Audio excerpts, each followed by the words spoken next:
Hello and welcome to another Demis Hellen tutorial. We are going to look at a completed track, which is what is in front of you now. Melody composed in a previous video along with a few building block videos through the March Marathon. So you can find them in the playlist on screen now. And what we're going to do is just take a look at some of the creative decisions that I have made to make sure this track works to its full potential. So it's a combination of trance and probably just my own style, so let me know in the comments below what style you think it is. I class it as trance because it's got a nice epic uplifting melody, using some of the best synth presets out there, one of them made by me obviously, and let's have a look. So first things first, the vocal line.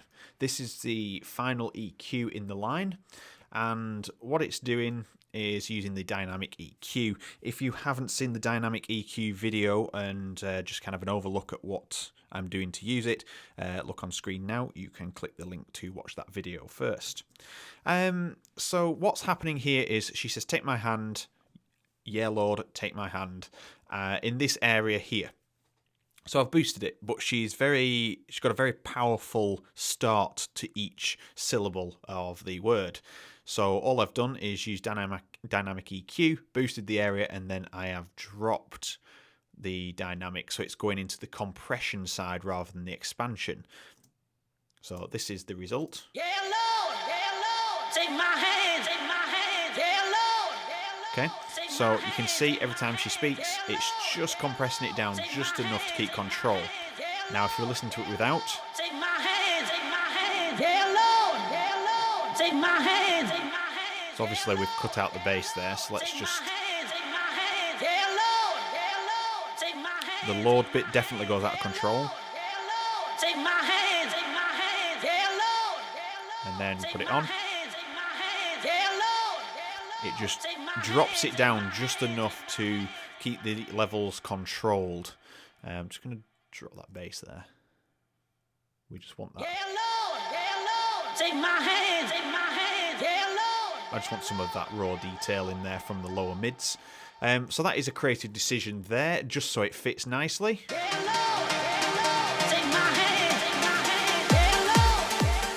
And just to make sure it cuts through still, I don't want to compress it down too much. And then a creative decision again with the vocal line. Just to bring it in. I don't want to use any snares or cymbals or effects to that point. They'll happen at the moment of the build-up.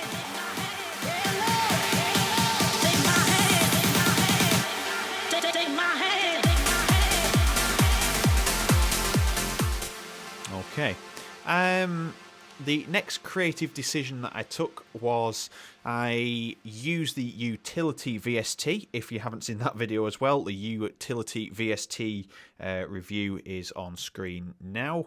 And that is very handy for listening to your mix in mono. So let's just load up utility, bring it to screen. Okay, so what this does is you can expand it, the mid and side frequencies, or you can obviously have them in mono. So what we're going to do is have the whole track in mono. And straight away you'll hear that all the side details missing. But what I'm listening for is, can you hear all the sounds clearly? Do they come through on a mono mix? And the answer is yes, they come through nicely. My problem was this Plugstars preset here. And what was happening is, as soon as I put it into mono, you couldn't even hear it. So this whole line here of the offbeat melody just disappeared when I was mixing it in mono, and then I tested it on the phone to make sure, because that's a mono speaker, and yes, it was gone. So that's a good reason why to use mono to mix in. And what did I do to obviously combat that is an instance of utility.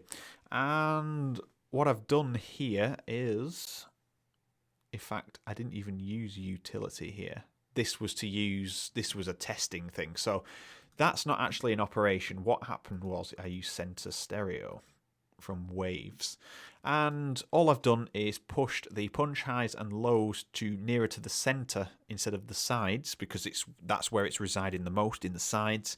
And I've pushed up the centre mix a little bit so it punches through in the mono version. So what we do is just do this, Option, Command and click. There we are. What we had before is this. And now we have this. Doesn't sound like there's much difference at all. But let's have a listen whilst it is in mono. So let's jump over to utility here. And on utility, if we turn the sides off, so we've just got that mid channel coming through. So it disappears if you just put it on. It adds a little bit of punch back into the mono field, and that helps it to come through on the mono mix. So it's very, very minimal on how it's done it, and I've just done it very quickly and simply with the center stereo because I've got to get this released, and it works, it's effective. So that is to keep that bit in the mix, and it helps it punch through just generally as well. So that's all good. Next creative decision in the mix was to take the piano, which is here, the dance piano, for the key change. And all I've done is boosted the volume there. So you can see I've gone up 2.5 decibels.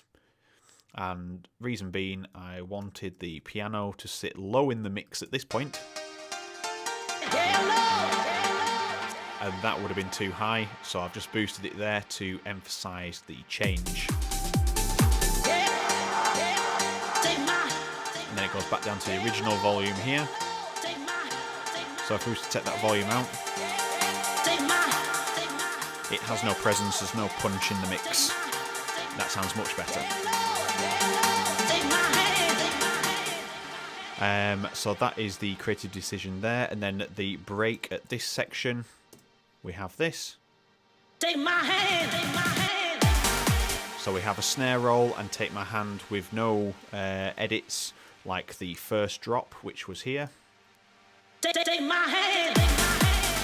Okay, and that is just to, I don't know, give it a different feel. It really does help to signify that the track is now in its final stage. And it drops down to here. See, cut the piano out, and that's it. That's the end of the track. So they were the last few creative decisions I made. The offbeat bass. Let's just have a look. So there wasn't any weight in it. So I've just added a sub bass in there. You'll probably only be able to hear it on the headphones, just to add some weight, and that is using Serum's direct out.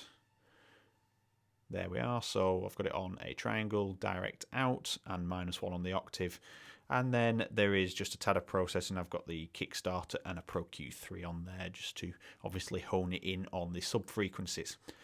So that is a completed mix there, and I hope you found that useful, just looking onto the insights of the track. I'm just double checking I haven't missed anything, and I think there was a problem with the highs as well, where the cymbals and the synths were kind of hitting all in the same frequency range, so I just use a bit of dynamic EQ like I showed you on the vocals, just to reduce the crispiness of the synths in those sections, but only ever so slightly, just to keep it under control. Okay, so that is the end of the video. I'm going to be coming back at you next week with some standard tutorials. We're going to get back into the flow of showing you things and learning new things. I've got another project that is up and coming, just waiting on a response for that, and that should be pretty damn good. And also, if you're not already, hit subscribe and the bell icon so you can see when I upload twice a week. And yeah, thank you very much for watching.